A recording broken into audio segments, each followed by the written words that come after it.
أعوذ بالله من الشيطان الرجيم. بسم الله الرحمن الرحيم. الشهر الحرام بالشهر الحرام والحرمات قصاص فمن اعتدى عليكم فاعتدوا عليه بمثل ما اعتدى عليكم واتقوا الله واعلموا أن الله مع المتقين. آمنت بالله صدق الله العظيم. رب اشرح لي صدري ويسر لي أمري واحلل عقدة من لساني يفقهوا قولي. اللهم أرنا الحق حقا وارزقنا اتباعه وأرنا الباطل باطلا وارزقنا اجتنابه. آمین یا رب العالمین. دوستو بزرگو، سورہ بقرہ آیت نمبر 194 آپ کے سامنے تلاوت کی ہے، اور یہ دوسرے پارے کا 8واں رکوع زیر مطالعہ ہے۔ اس رکوع میں خاص طور پر قتال کا حکم اور اس کی احتیاط یہ بیان ہوئی ہے، اور جہاں یہ بات کہی جا رہی تھی وَقَاتِلُوا فِي سَبِيلِ اللَّهِ الَّذِينَ يُقَاتِلُونَكُمْ فَلَا تَعْتَدُوا إِنَّ اللَّهَ لَا يُحِبُّ الْمُعْتَدِينَ، جہاں یہ بات کہی جا رہی تھی اس بات کی مزید تشریح ہونا باقی تھی، اور اس بات کی مزید تشریح اس آیت میں آئی۔ روان ترجمہ دیکھتے ہیں، الشہر الحرام بالشہر الحرام والحرمات، حرمت والے مہینے بدلے حرمت والے مہینے۔ یہاں دیکھیے جو حرمت والے مہینوں کی بات ہوئی ہے، اس سے مراد ذی-قعدہ، ذی الحج اور محرم، یہ 3 حج کے مہینے ہیں، اور ایک مہینہ حرمت والا وہ رجب ہے۔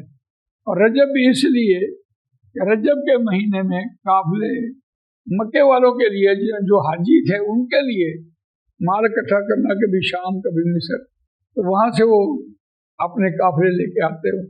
ان 4 مہینوں میں جنگ کرنا منع ہے، اور یہاں دیکھتے ہیں کہ وہ حرمت والے مہینے جو ہیں وہ اس کے بعد آج تک ان میں جنگ کرنا جو ہے وہ حرام ہے۔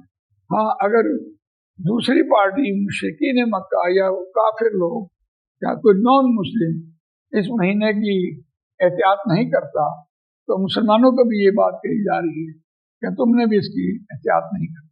الشہر الحرام بالشہر الحرام والحرمات قصاص، یہاں جملہ اس میں بنا گیا، حرمتوں کا بدلہ ہے۔ اگر تم ہمارا احترام کرو گے ہم تمہارا احترام کریں گے، اگر تم ہمارا احترام نہیں کرتے تو ہم بھی احترام نہیں کریں۔ اگر تمہیں اس 4 مہینوں کے اندر 3 تو متسلسل حج کے ہیں اور ایک درمیان میں رجب، اگر ان کا تم نے لحاظ رکھا تو ہم بھی لحاظ رکھیں۔ حرمتوں کا بدلہ ہے۔ فَمَنِ اعْتَدَىٰ عَلَيْكُمْ فَاعْتَدُوا عَلَيْهِ بِمِثْلِ مَا اعْتَدَىٰ عَلَيْكُمْ، بس جس کسی نے زیادتی کی، حد تجاوز کیا، علیکم تم پر، فَاعْتَدُوا عَلَيْهِ بِمِثْلِ مَا اعْتَدَىٰ عَلَيْكُمْ، بس تم بھی حد تجاوز کرو اس کے اوپر، بِمِثْلِ معنی مَا اعْتَدَىٰ عَلَيْكُمْ، جو اس نے زیادتی کی، اس نے حد تجاوز کیا تم پر۔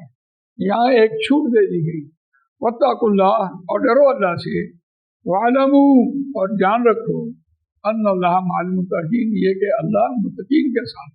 اور یہ ہدایت بھی متقین کے لیے ہے، اور متقین ہوتا کون ہے؟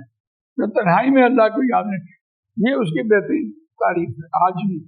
تو اس اعتبار سے دیکھیے، ایک اللہ کا خوف دل میں ہونا بہت ضروری ہے، اور اس کے بعد متقی اور پرہیزگار ہونا یہ بہت ضروری ہے۔ اللہ تعالیٰ مجھے آپ کو قرآن مجید پڑھنے، سمجھنے، اس پر عمل کرنے، اس کو دوسروں تک پہنچانے کی توفیق عطا فرمائے۔